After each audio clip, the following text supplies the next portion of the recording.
হঠাৎই মারা যাচ্ছে হাজার হাজার বছর ধরে বেঁচে থাকা প্রবাল। সমুদ্রের গভীরে একসময় যে বর্ণিল জগৎ চোখে পড়ত, আজ তা ধীরে ধীরে রূপ নিচ্ছে ধূসর মৃত এক জগতে। পৃথিবীর তাপমাত্রা বাড়ছে আর তার সঙ্গে দ্রুত মারা যাচ্ছে এই প্রবাল প্রাচীর বা কোরাল রিফ। বিজ্ঞানীরা বলছেন এটি কেবল সামুদ্রিক প্রাণবৈচিত্র্যের সংকট নয়, বরং এক বৈশ্বিক পরিবেশ বিপর্যয়ের সূচনা। প্রবালের এই মৃত্যু কি ইঙ্গিত দিচ্ছে এক বড় ধরনের বৈশ্বিক বিপর্যয়ের? দেখতে পাথরের মতো হলেও প্রবাল কোনো পাথর নয়, বরং এটি অসংখ্য ছোট্ট সামুদ্রিক প্রাণীর এক জীবন্ত কলোনি। হাজার বছরের পরিশ্রমে তারা গড়ে তোলে বিশাল প্রবাল প্রাচীর। এই প্রাচীর শুধু সামুদ্রিক জীবের আশ্রয় নয়, বরং উপকূলীয় অঞ্চলকে রক্ষা করে বিশাল ঢেউ ও ঝড়ের আঘাত থেকে। মৎস্যজীবীদের জীবিকা, পর্যটন শিল্প, এমনকি সামুদ্রিক কার্বন চক্রেও প্রবালের গুরুত্বপূর্ণ ভূমিকা রয়েছে। পৃথিবীর তাপমাত্রা 1.2 ডিগ্রি সেলসিয়াসের সীমা অতিক্রম করায় প্রবাল প্রাচীর এখন টিপিং পয়েন্টে পৌঁছে গেছে বলে জানায় Earth.org। অর্থাৎ প্রকৃতি এমন এক অবস্থায় এসেছে যেখান থেকে ফিরে যাওয়া প্রায় অসম্ভব। নেচার জার্নালে প্রকাশিত আরেক গবেষণায় বলা হয় 2024-25 সাল বিশ্বব্যাপী সবচেয়ে ভয়াবহ প্রবাল মৃত্যুর সময় হিসেবে ইতিহাসে জায়গা করে নিয়েছে। গবেষকরা বলছেন সমুদ্রের উষ্ণতা বেড়ে যাওয়াই এর প্রধান কারণ। প্রবাল ও শৈবালের মধ্যে এক জৈব সহ অবস্থান থাকে। শৈবাল প্রবালকে খাদ্য ও রং দেয়, আর প্রবাল তাকে আশ্রয় দেয়। কিন্তু যখন পানির তাপমাত্রা বাড়ে, এই সম্পর্ক ভেঙে পড়ে, ফলে শৈবাল আলাদা হয়ে যায়, প্রবাল হয়ে পড়ে ফ্যাকাশে। এটিকে বলা হয় কোরাল ব্লিচিং। প্রবাল তখন দুর্বল হয়ে পড়ে, রোগে আক্রান্ত হয় এবং শেষ পর্যন্ত মারা যায়।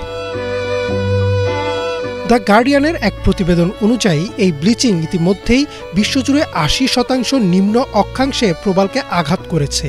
একই তথ্য নিশ্চিত করেছে DW ও CBC নিউজ।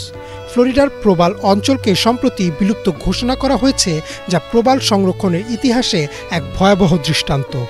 গবেষকরা বলছেন প্রবালের মৃত্যু মানে শুধু একটি প্রজাতির মৃত্যু নয়, বরং এক ইকোসিস্টেমের পতন। প্রবাল প্রাচীর বিশ্বব্যাপী সামুদ্রিক জীবের প্রায় 1/4 ভাগকে আশ্রয় দেয়।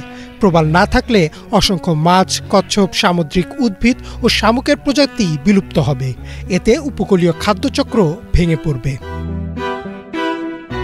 Earth.org এর বিশ্লেষণ বলছে প্রবাল প্রাচীরের বিলুপ্তি সমুদ্রের উপরকার পরিবেশকেও প্রভাবিত করবে। প্রবাল সমুদ্রের কার্বন শোষণের একটি গুরুত্বপূর্ণ উপাদান। এটি না থাকলে সমুদ্রের কার্বনের মাত্রা বাড়বে এবং বৈশ্বিক উষ্ণায়ন আরও বৃদ্ধি পাবে। অর্থাৎ এটি এক ডোমিনো এফেক্ট, যেখানে প্রবালের মৃত্যু পরোক্ষভাবে পৃথিবীর জলবায়ুকে আরও বিপজ্জনক অবস্থায় ঠেলে দেবে। আশার কথা হচ্ছে বিজ্ঞানীরা হাল ছাড়েননি। নতুন প্রযুক্তি যেমন সুপার কোরাল নিয়ে গবেষণা চলছে, যেখানে তাপ সহনশীল প্রবাল ল্যাবে তৈরি করে পুনরায় সমুদ্রে স্থাপন করা হচ্ছে। যদিও অনেকেই বলছেন প্রযুক্তি নয়, প্রয়োজন পৃথিবীর উষ্ণতা নিয়ন্ত্রণ। কারণ যদি গ্লোবাল ওয়ার্মিং থামানো না যায়, তাহলে কোনো প্রযুক্তি দীর্ঘমেয়াদে প্রবাল রক্ষা করতে পারবে না। এই পরিস্থিতি নিঃসন্দেহে এক বৈশ্বিক সতর্কবার্তা। প্রবাল প্রাচীর, আমাজন রেইন ফরেস্ট এবং গ্রিনল্যান্ডের বরফ স্তর সবই এখন ক্লাইমেট টিপিং পয়েন্টের মুখোমুখি। অর্থাৎ প্রকৃতি তার সহন ক্ষমতার সীমা অতিক্রম করেছে। এখনও সময় আছে। যদি কার্বন নিঃসরণ কমানো যায়, নবায়নযোগ্য শক্তির ব্যবহার বাড়ানো যায় এবং সমুদ্র দূষণ রোধে বিশ্ব নেতারা একসাথে কাজ করে, তবে হয়তো প্রবাল প্রাচীরের মৃত্যুর এই ধারাকে থামানো সম্ভব হবে।